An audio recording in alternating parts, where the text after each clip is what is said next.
Já foi aqui.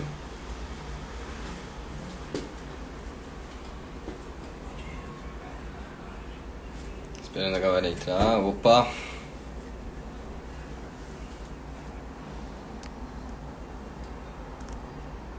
Gabi já entrou aqui.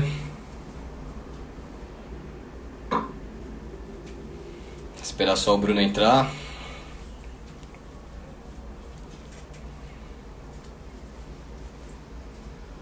Bruno já entrou. Bruno, se tiver entrado, dá um aval aí, por favor.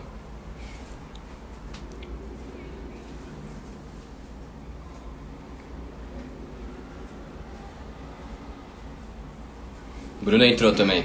E aí, galera, tudo bem? Estamos aqui em mais um domingo para o nosso debate da semana. O tema da semana é racismo institucional, usando como referência o caso George Floyd. Galera, antes de começar o debate aí, queria deixar um recadinho só. Queria pedir para todo mundo aí que puder compartilhar com os amigos, mandar para o pessoal que gostaria de debater, gostaria de participar, porque a gente quer alcançar todas as bolhas. A gente sabe que a gente faz parte de uma bolha e a gente quer conseguir entrar em todos os lugares para que todos possam ter voz e possam falar. Bom, vamos começar aqui com uma pessoa que acho que vocês já conhecem bem, que é o Gaps. Vamos lá.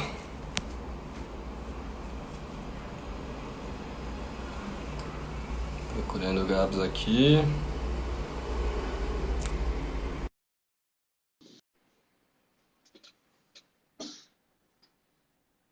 Chamando o Gabs aqui, gente.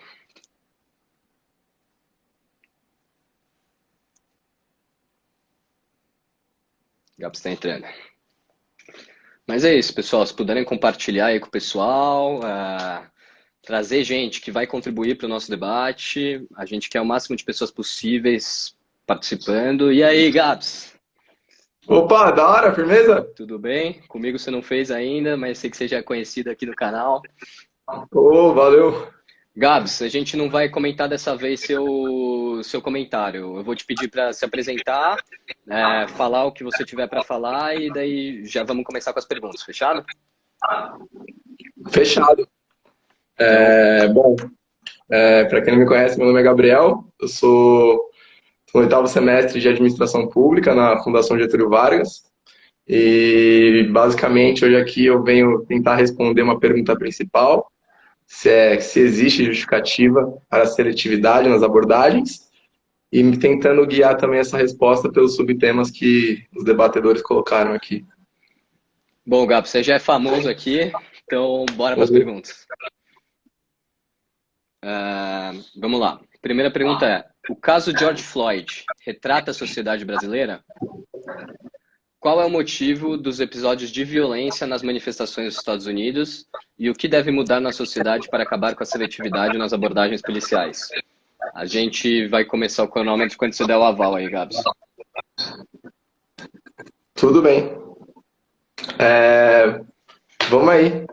Então, bora lá. Pode ir, Gabs.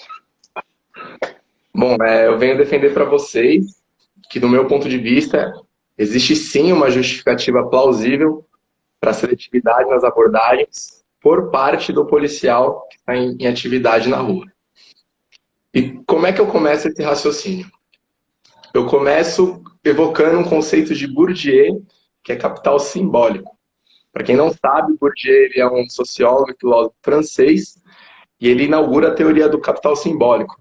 Ele distingue só o que define o poder ou o acesso que a gente tem na sociedade como se fosse somente o dinheiro, e ele passa a levar em conta a cultura, bem como os contatos, ou seja, network. Então ele distingue entre capital financeiro, capital cultural e capital social. A união desses três formaria um capital simbólico. Bom, por que o Bourdieu fala disso? Ele fala disso porque ele era um pobre que entrou numa puta universidade. Ele começou que o que definia quem ia ser rico ou não, ou quem ia ser detentor do poder ou não na sociedade, era muito mais do que o dinheiro. Ele percebeu que as pessoas carregam no seu corpo, ou na sua expressão, ou na sua fala, ou no seu tom de voz, ou nos assuntos que têm preferência, ou na sua vestimenta, traços de sua origem, bem como essa origem é definida na relação com o capitalismo. Seja você numa parte mais basilar, seja você numa parte mais alta. Bom, Eu acho que para ficar meio claro, assim, como eu tenho que trazer que não é somente o racismo é uma consequência, é que se você pegar um Faria Limer e o MC Bin Laden, que são duas pessoas brancas, e compará-los, você vê que nitidamente eles vivem em mundos diferentes. Logo, é perceptível assim quem é a pessoa e de onde ela vem, mesmo com um breve contato visual. Somando a isso, eu trago uma segunda conceitualização, que é o da criminologia. Porque a gente faz recorrentemente um erro em que, devido à nossa perspectiva de mundo e sonhos, a gente entende que há um certo aí atrás, que somente uma coisa é mais valorizada na nossa sociedade. Então, seja um emprego de alto escalão, andar de terno e gravata, ter um carro do ano, morar bem, pagar uma boa escola para os filhos. Isso é uma verdade. Só que a criminologia nos diz o quê? Que existe outra significação de mundo. O que significa? Significa que esse estudo, que se inicia nas periferias do Bronx, diz que o crime, ou o delito, ou a contravenção à legalidade, ela é muito mais do que uma derivada de uma falta de acesso a recursos econômicos ou de oportunidade. Ela é um lifestyle, ela é um estilo de vida. É como se houvesse uma inversão de valores. Tudo aquilo que nós consideramos como marginalizado, sucateado ou inferior aos nossos valores, como a gente tem como modelo a ser seguido, essas pessoas invertem e ressignificam. Então, o crime, ele passa a ser valorizado. O cara da hora é o cara ladrão. Se você pega um disco do Racionais, isso fica muito claro para você. Você pega uma letra de funk exaltando o fuzil, exaltando a vida bandida, a ousadia daquela vida. Então não é que um não rola e todo mundo está tentando seguir esse. Esses traços que são expostos para nós, através desse capital cultural, ele é reafirmado por esse traço da criminologia. Então, fica meio que quase que claro, assim, quem está trabalhando no mercado financeiro e quem provavelmente está na ilegalidade, é tipo meio visual. Até. Se você caminhar na rua, você percebe como você reage diferente às pessoas. Bom, o que na verdade facilita em muito o trabalho da polícia. Porque como é meio óbvio os traços de pobreza, qual é a sua origem do capital, o policial ele tem um trabalho muito facilitado. Não só por isso, como também nós esquecemos que o policial, a entrada na carreira inicial é em torno de 3.100 bruto. O policial também é um pobre. O policial ele é da rua do ladrão. O policial ele cresceu junto com o ladrão. Ele viu aquele indivíduo nas brincadeiras de criança e crescendo e se desenvolvendo, os traços de quem escolheu esse lifestyle. Então ele tem um background inteiro de vida, não só como o da corporação, de quem é o delinquente. Eu fiz uma eletiva com o professor Rafael Cadipani, ele fez uma pesquisa, ele faz pesquisa etnográfica pela polícia. Quem não sabe, pesquisa etnográfica, o que se diferencia da pesquisa acadêmica tradicional é quando o indivíduo ele acompanha a vida do pesquisado. É tipo o secretário sombra, a metodologia. Então ele passa o dia inteiro com pessoas, policiais, coronéis, andando nas viaturas, pegando propina, enfim. E ele fala, o policial, ele faz aquilo tantas vezes, durante tantos dias, e como ele conviveu com o cara, que tipo, é 60%, 70% dele errar. Tipo, é um olhar clínico, assim. Vocês entendem? E qual que é o meu ponto? Eu assumo todas as consequências que, sim, existe um racismo estrutural no nosso sistema. Se você pegar os dados, o negro, com a mesma qualificação de crime que vai ao tribunal, ele tem quase 10 vezes mais chances de sofrer uma punição maior do que o branco. Então, existe sim esse racismo institucional. Eu não estou aqui para desconstruir e brigar, que é a minha opinião única verdadeira. Mas eu estou discutindo que, do ponto de vista racional, prático, do policial que está ali na rua, a todo momento, essa seletividade é o instinto básico dele de trabalhar. E qual que é o problema da gente discutir a legitimidade ou não dessas abordagens?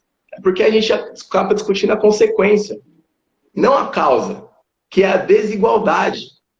A causa é a desigualdade. A polícia é uma criação burguesa. Se vocês não se lembram, haviam exércitos que defendiam o Estado-nação. A polícia, com o advento do patrimônio, da desigualdade desse patrimônio, é uma criação burguesa de opressão para quem não detém o patrimônio. Para quem não detém e coloca em risco quem tem. Então, discutir essa seletividade não vale a pena, é perda de tempo. Porque é consequência, velho. é consequência. Supondo que tivéssemos uma igualdade racial nesse país, ainda assim o pobre ia ainda ser esculachado, tomar pau, tomar cacete, sumir com o corpo, só que ia ser metade branco, metade preto. Compreendem? Bom, eu encerro meu argumento por aqui. Beleza, Gabi. Você ainda tem um minutinho. Quer terminar por aqui mesmo? Eu termino por aqui. Beleza. Você sabe como funciona? Vamos passar para o seu debatedor, depois réplica e técnica. Fechou? Fechou, de boas. Valeu, Gabs. Prazer aí. É nóis. Agora vamos falar com Bruno Santana.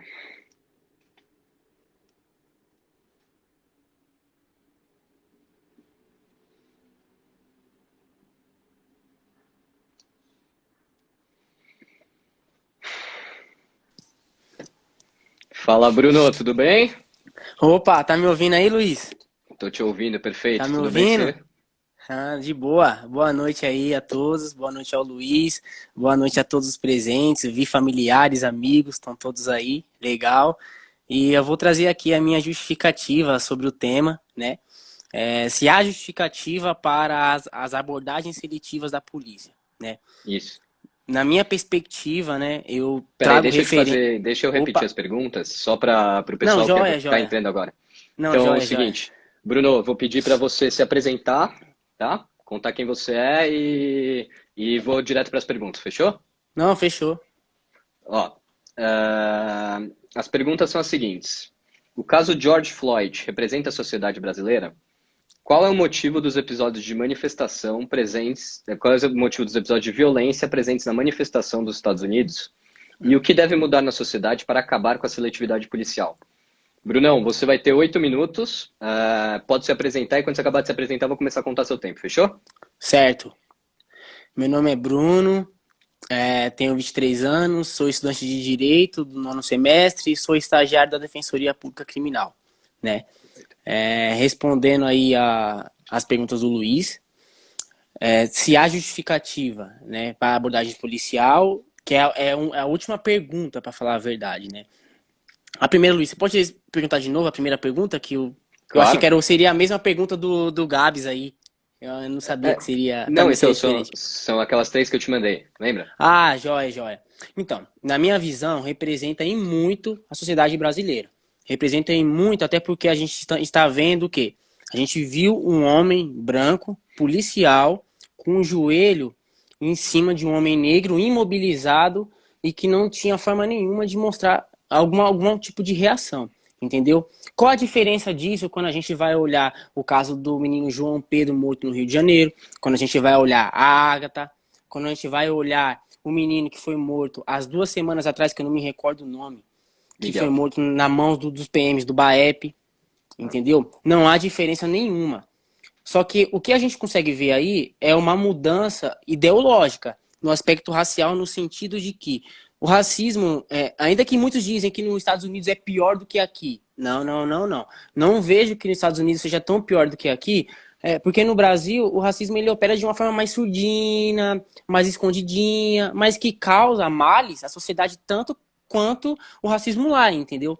Aqui no Brasil, nós somos 54% da população brasileira. Você já imaginou se 54% da população brasileira aqui do Brasil tivesse consciência de cor, consciência de raça, fora os brancos mais progressistas, mais radicais que iriam apoiar a causa, se tivessem consciência, se tivesse um pingo de consciência de a gente apoiar pautas como as do João Pedro, a de Ágata, vocês já imaginaram isso?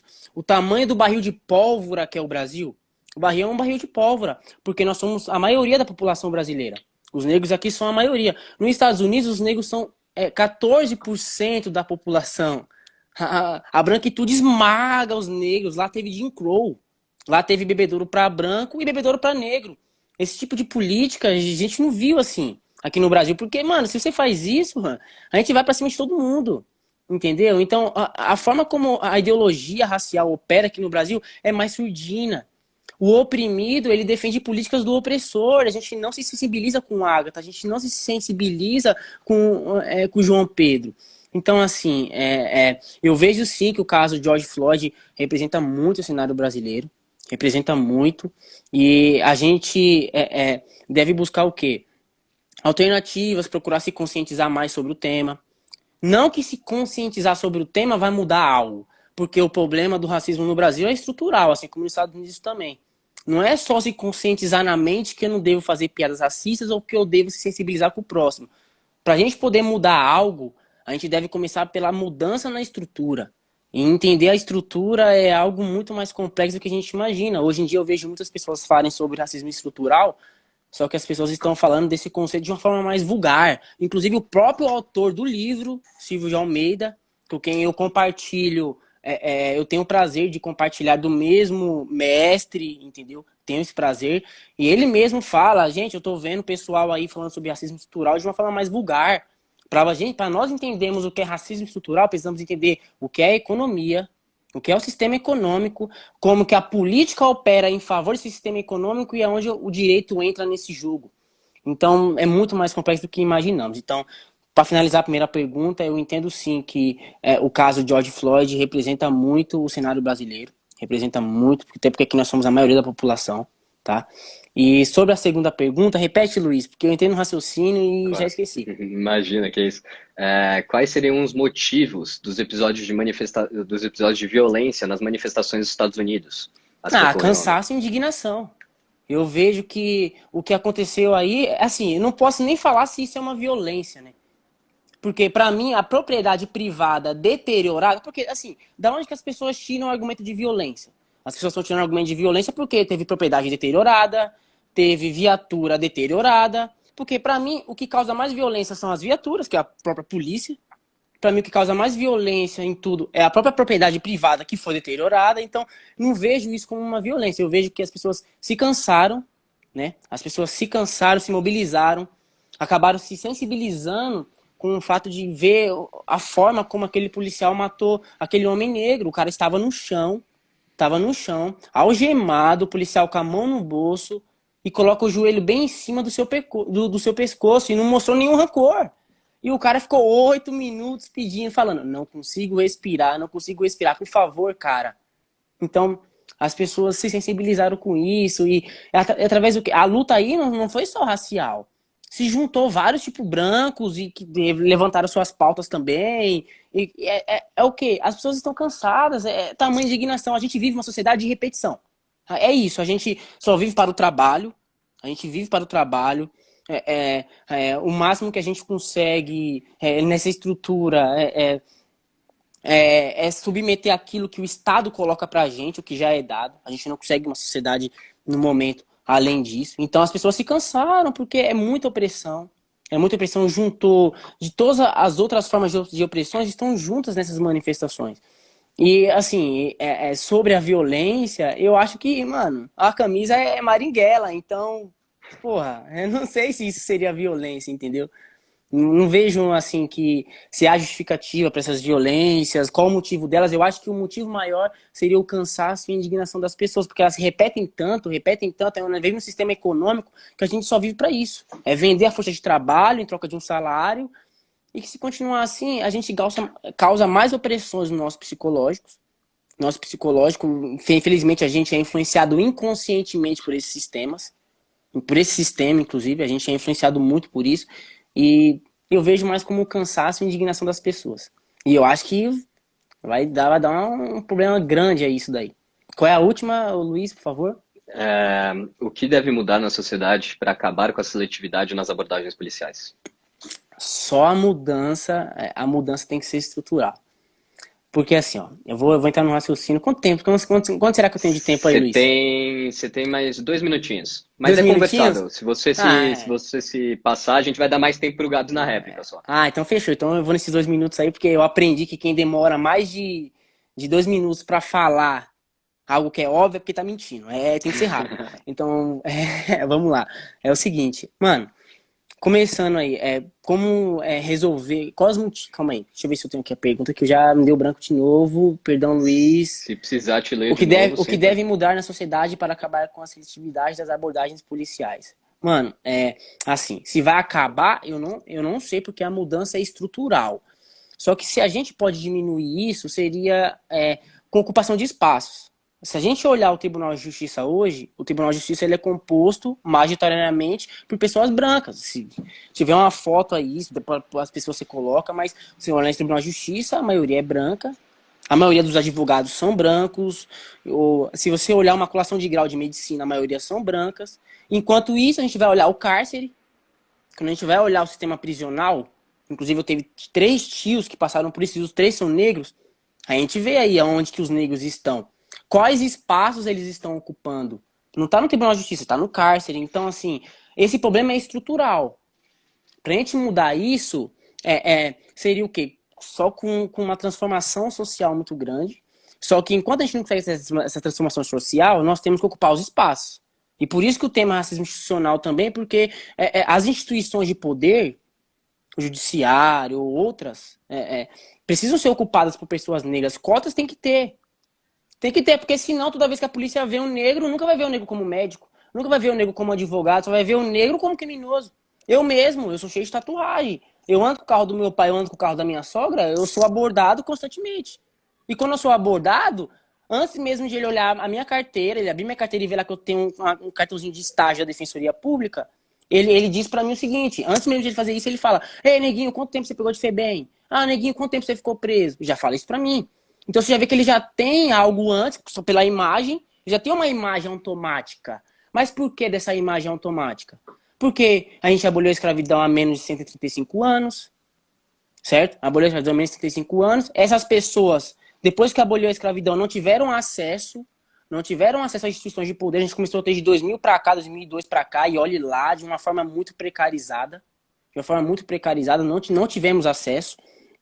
Então, o que acontece com isso? Os negros ficaram às margens. A violência prospera. Com essa violência, a gente leva o quê? Encarceramento em massa. A gente leva encarceramento. Não adianta a gente querer falar que os negros não estão cometendo os crimes. Tá cometendo crime. Se eu for numa biqueira aqui agora, eu vou ver um negro lá vendendo. Entendeu? Mas por que ele tá lá vendendo? Essa pergunta é anterior. Por que ele tá lá vendendo? Porque é estrutural da sociedade. Como que eu vou cobrar de um cara que tá ali, só que quando ele chega em casa, tem uma mãe com 4 filhos. O pai é ausente. Como que eu vou cobrar isso? Não tem como, é estrutural. O problema é estrutural, Luiz. O problema é estrutural. Então, assim, o que leva a ele é o quê? É o tráfico. A polícia vem, prende, encarcera. E esse encarceramento ininterrupto, eu digo ininterrupto aqui, porque ele é sistêmico, ele não para.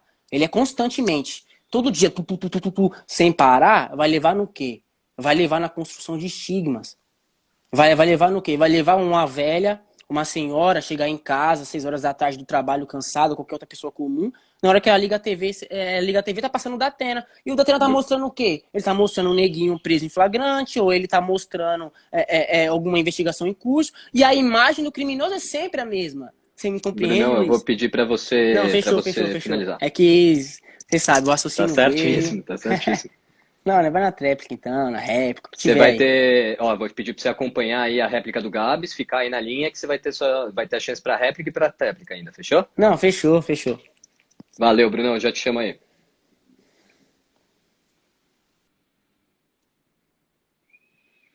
E aí, galera, estão curtindo?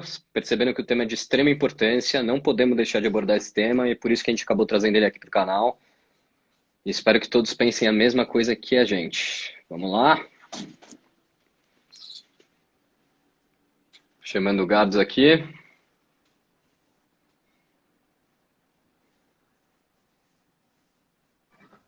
Fala, Gabs. Opa, beleza? Beleza, e aí, acompanhou o seu debatedor? Acompanhei, mano. Muito claro, gostei da explanação. Então eu vou te dar seus 5 minutinhos, beleza? Sim. Bora lá. Bom, sendo muito sincero, assim, eu não consigo discordar do meu debatedor. Acho que ele trouxe outro viés de análise que complementa.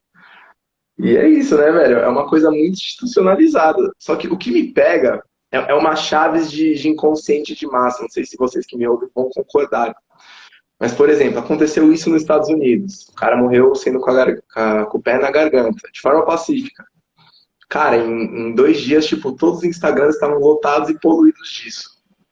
Agora, eu queria saber o porquê que teve que acontecer nos Estados Unidos, na casa do cacete, Tipo, para ter essa repercussão, sendo que isso já acontece pelo menos umas 70 vezes ao dia só em São Paulo. Tipo, para refletir, sabe? Como tá muito massa de manobra, a ação não tem sentido. Por que a reflexão, o incômodo, a angústia com esse ato de racismo agressivo vem só quando vem um caso americano, da polícia, do FBI? Pelo amor de Deus, velho. Os caras tomam cacete aqui todo dia. Ninguém fala nada, finge que não vê, sabe? E, tipo, o que eu acho mais da hora é que todo mundo que eu ouço falando que, tipo, se refere a outros como massa de manobra, ou que eu sou elucidado, não, eu busco a informação, eu tenho consciência. Cara, se liga, mano. Tipo, você realmente é um peixe derivado na corrente oceânica da mídia, tá ligado? Tipo, é realmente o cúmulo da irracionalidade, da ineficiência no que tange tentar combater isso. Mano, você tá pagando pau pros Estados Unidos, negando a sua nacionalidade brasileira, porque, mano, se não te incomoda, não mexe no seu coração, é porque muito provavelmente você vive num ambiente onde isso não acontece. Você já é livre, safado.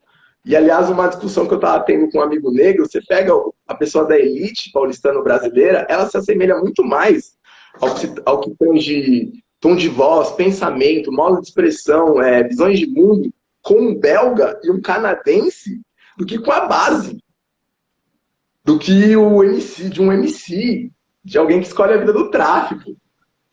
Tipo, cara, tenha noção, tipo, realmente é a Disney, não dá pra opinar da Disney.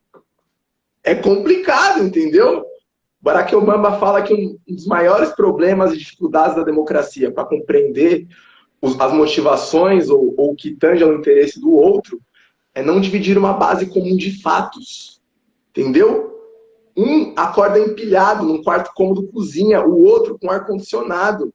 Um é a mãe, é que vai prestar o serviço, o outro aprende a dar bom dia para a empregada desde pequeno.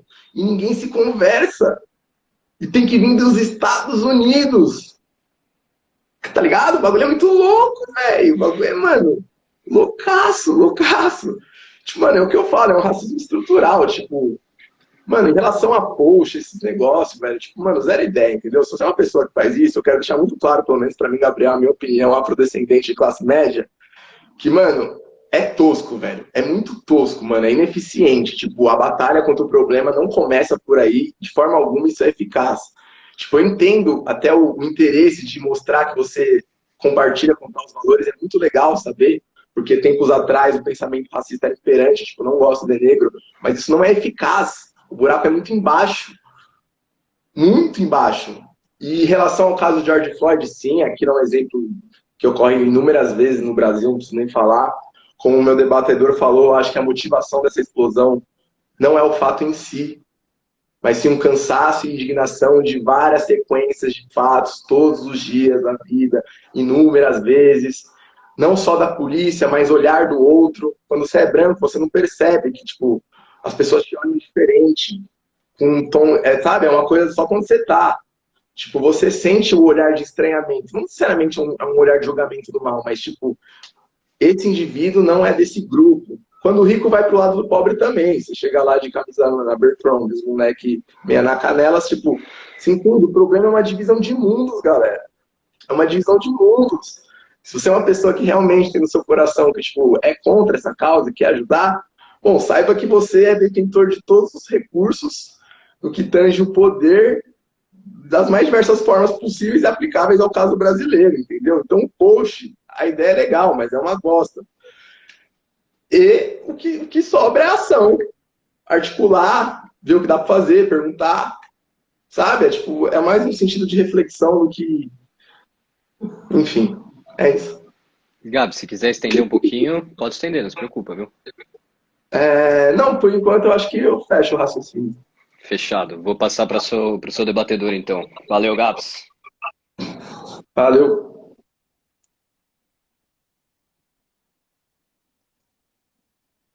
Chamar o Bruno aqui.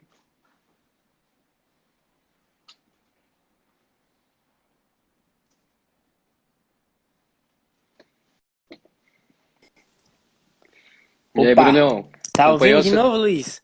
Tô te ouvindo. Acompanhou, seu debatedor? Acompanhei. Vou te dar Assim, Vou te dar 5 minutinhos para réplica, tá? eu vou trazer uma abordagem agora sobre isso que o Luiz falou, tipo, de o hashtag na rede social, que se importa com negros importam, tipo, entendeu? Eu vou trazer algo nesse aspecto, porque assim, tipo, ainda que nós ainda fazemos crítica a isso, porra, mas o cara não se solidarizava, agora que tá na onda, todo mundo tá fazendo isso. Mano, e isso ainda é importante. Sabe por quê? Porque é aparelho ideológico.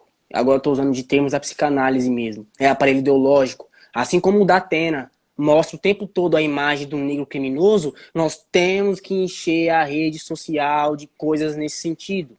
Temos que encher, porque para as pessoas poderem ver. Tem gente que ela cria tanto bloqueio na mente que ela só vai com bombardeio. Só vai com pedrada e martelada, porque senão a coisa não anda. Então, tem que mostrar, tem que falar, claro, tem os hipócritas, tem que fazer crítica a isso também, só que eu acho importante. Esse espaço que a gente está aqui agora é um espaço ideológico, entende? É um espaço ideológico e a gente está falando sobre isso, e isso influencia muitas pessoas, entendeu? Influencia o cotidiano, a forma como as pessoas vão analisar os fenômenos sociais, entendeu? Mas assim, para nós mudarmos, agora eu vou voltar no que eu não terminei o raciocínio. O racismo não vai acabar enquanto a mudança não for na raiz. Ainda que eu tenha representatividade, quando eu digo representatividade, eu digo quando eu tenha lá negros ocupando o Tribunal de Justiça, quando eu tenho negros desembargadores médicos, beleza, joia, legal. Mas o problema não se encerra por aí. Porque o racismo ainda continua na estrutura, ele reflete a desigualdade. E o sistema econômico que a gente vive, ele é um meio que reproduz as próprias condições de desigualdade. Ele não vai mudar isso. A mulher negra é a que mais paga tributo. Isso chega a ser absurdo. E não sou eu que estou falando, são os dados, são as pesquisas. Entendeu? Então, assim, o sistema econômico ele só reproduz isso. Então, o que vai mudar? Beleza, os negros vão ocupar os espaços de poder, ocupam os espaços, as instituições e tal, mas ainda vai continuar ali o racismo operando nesse meio de uma forma reformulada. Ele muda de face, ele muda de cara. Entendeu? E só quem percebe, quem está acompanhando esse movimento. Se não acompanhar o movimento, não vai perceber. Muitas pessoas dizem, mas acabou o racismo nos Estados Unidos, porque eles entendiam que o racismo era só o sistema de Jim Crow, bebedouro para branco, bebedouro para negro. Porque teve o Barack Obama como presidente, então encerrou o racismo. Não encerra, ele muda. E que os Estados Unidos sirva de exemplo pra gente quando acontecer isso aqui. Se porventura nós tivermos um presidente negro, que o movimento negro do Brasil não ache que o racismo acabou. Não acabou, muito pelo contrário, isso camufla ainda mais o racismo. Entendeu? Então, assim, o que eu tenho para dizer é que para acabar com isso, para acabar com as abordagens seletivas da polícia, é só uma mudança na estrutura da sociedade. Porque o próprio PM, ele é um sujeito que está interligado nesse próprio movimento. Muitos dos PMs que a gente conhece da própria periferia. Muitos negros, inclusive PM, mas ele perpassa essa própria lógica. Ele está inserido nessa lógica também. Claro que tem aqueles altamente racistas, que estudam para ser racista, igual os caras da Ku Klux Klan, esses loucos aí que viajam. Só que muitos deles operam no inconsciente. Ele está tão acostumado com um dado real, de a gente olhar que o encarceramento em massa, 64% da população encarcerada é negra. Quando a gente olha isso chega a ser o quê? Constitui o inconsciente das pessoas de que a imagem automática do criminoso é aquela. Entende? E isso perpassa o policial também.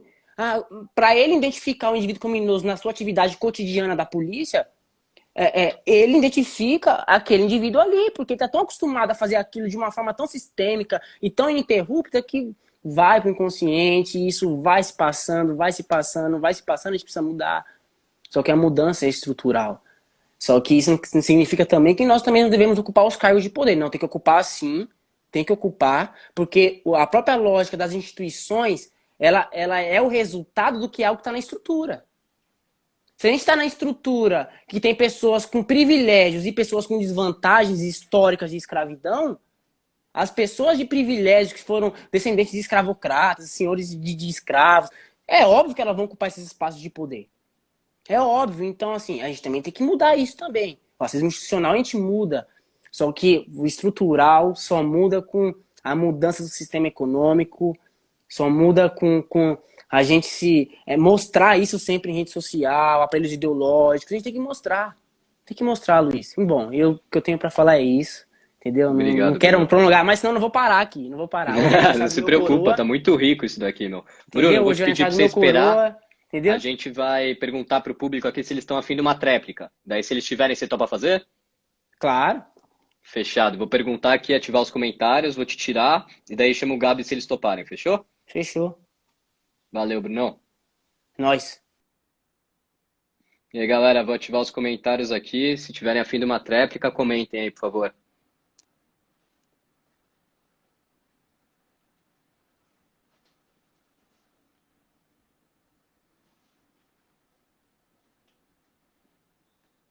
Bom, parece que o pessoal tá apoiando uma tréplica aí. Comentem aí, pessoal, por favor. Bom, o pessoal tá gostando aí. Vamos pra tréplica então, hein? Vou desativar os comentários aqui e chamar o Gabs.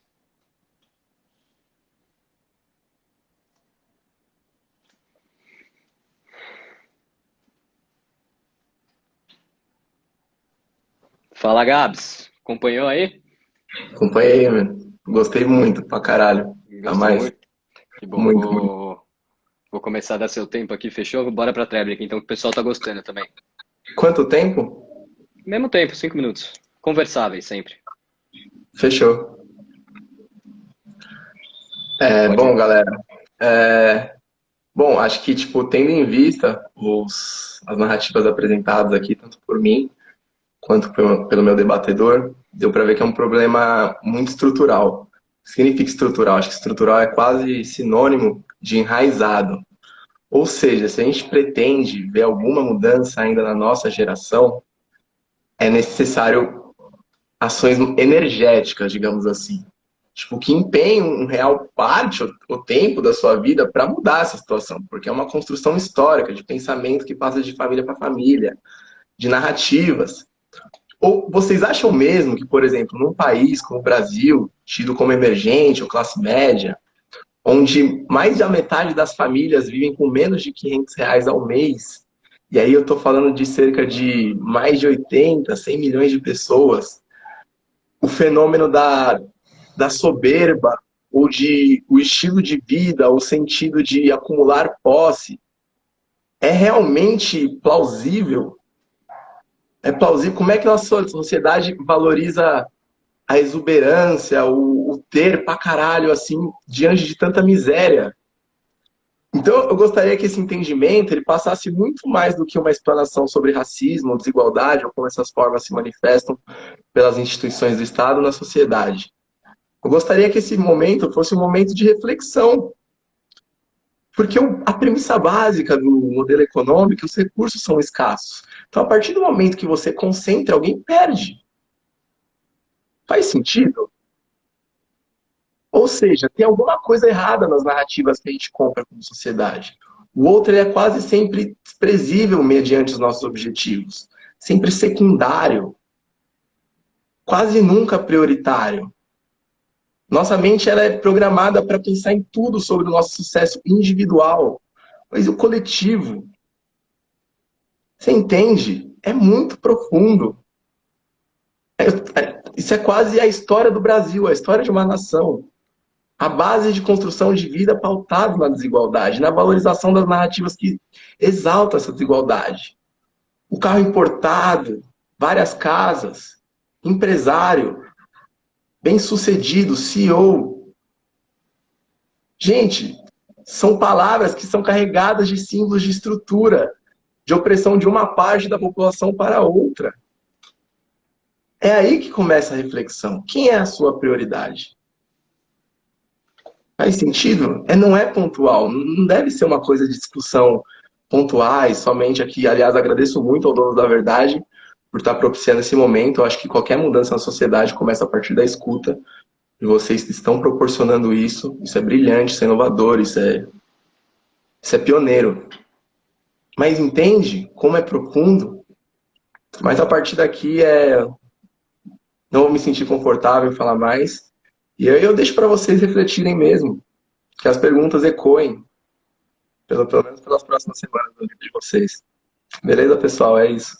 Gabs, brigadão aí pelo elogio, obrigado por participar e vou me tirar um pouco da postura de mediador para falar que realmente o mais importante é que a gente reflita e ouça. Concordo totalmente com você e obrigado aí por participar de novo. Eu vou chamar o Bruno aqui, fechou? Fechou, é nóis.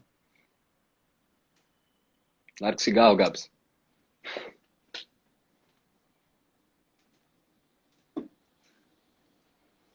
Bora, vamos chamar o Brunão aqui.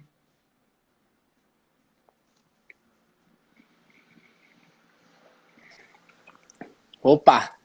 E aí, Ouve, Brunão? Luiz, ouve. Tô ouvindo, perfeito. Acompanhou aí? Fechou, acompanhei. Eu já peguei o gancho e já vou finalizar.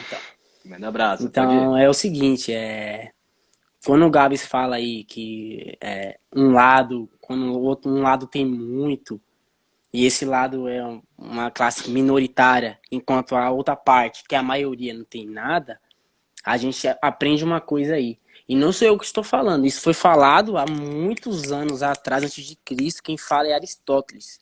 Justiça é o meio. O meio entre o quê? O meio entre a carência e o excesso. O meio entre a carência e o excesso, a justiça. Só que essa justiça, no cenário brasileiro e no cenário mundial, não tem. Não acontece isso, porque o sistema econômico que a gente vive não permite isso. O sistema econômico que a gente vive, o que ele permite é a própria reprodução entre a carência e o excesso. E ainda vai vir pessoas dizendo para mim de meritocracia, ainda vai vir pessoas dizendo para mim que há meritocracia. Não, só vai existir meritocracia quando não houver semelhantes. Quando as pessoas estiverem no mesmo ponto de partida, entre semelhantes, não vai haver justiça, não vai haver meritocracia. E não sou eu que estou falando isso, quem fala isso é Aristóteles. Para quem tem interesse, inclusive, é Ética Nicômaco, livro 5º. Entendeu? Então, assim, a mudança, para nós acabarmos com essa lógica do racismo, que tanto causa males na nossa sociedade, com machismo e com outras lógicas de opressões da nossa sociabilidade, porque a gente não viveu numa sociedade que não houve machismo. Você já parou para pensar nisso? Você já parou para pensar que nós nunca vivemos em um modo de produção que não houve opressão do homem face da mulher? Você já parou para perceber? Quando que a gente vai construir algo novo? Quando que vai vir algo novo? Isso é mudança estrutural. Se a gente não se mover... Eu deixo uma frase aqui para finalizar, que é a frase da Rosa Luxemburgo. Aqueles que não se movem não vão sentir as correntes que te prendem. Então vamos se mover, rapaziada. Vamos se mover, que o problema é estrutural. Não adianta a gente bater no peito e falar, a gente somos progressistas e tal. Não. O progressista, ele tem que buscar o amanhã, a transformação, o novo. O novo. Enquanto não vir o novo, vamos continuar com essa reprodução dessa mesma lógica. Vai ter outros casos como o de George Floyd. Vai ter outros casos. E talvez quando ocorrer, as massas ficam silenciadas. Elas naturalizem, porque aquilo que é estrutural, as pessoas normalizam. Porque o que é estrutural, ele opera no inconsciente das pessoas. Ele opera no inconsciente, você nunca se pergunta do porquê. Porque você repete tanto aquilo que vai para o automático. Então, talvez aconteça outros casos como o George Floyd e a gente não tenha igual teve agora. Entendeu? Isso é aleatório. Porque as pessoas se sensibilizaram, estão em pandemia, as pessoas viram aquele caso ali, as pessoas agora chamas, as movimentações no mundo, Brasil, Estados Unidos, França, hoje eu vi na própria Inglaterra, as pessoas estão se mobilizando. Entendeu? Então, vocês veem que as pessoas se sensibilizaram, mas isso pode não acontecer depois. Então, assim, eu vejo que agora é o momento da virada. Pode ser o momento da virada, eu não desacredito não.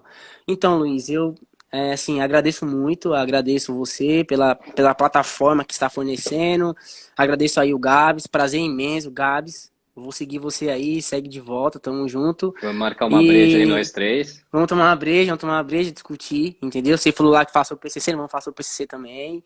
Tem referências, entendeu? E agradeço todo mundo aí que acompanhou, vi família aí no meio aí, entendeu? Tamo junto.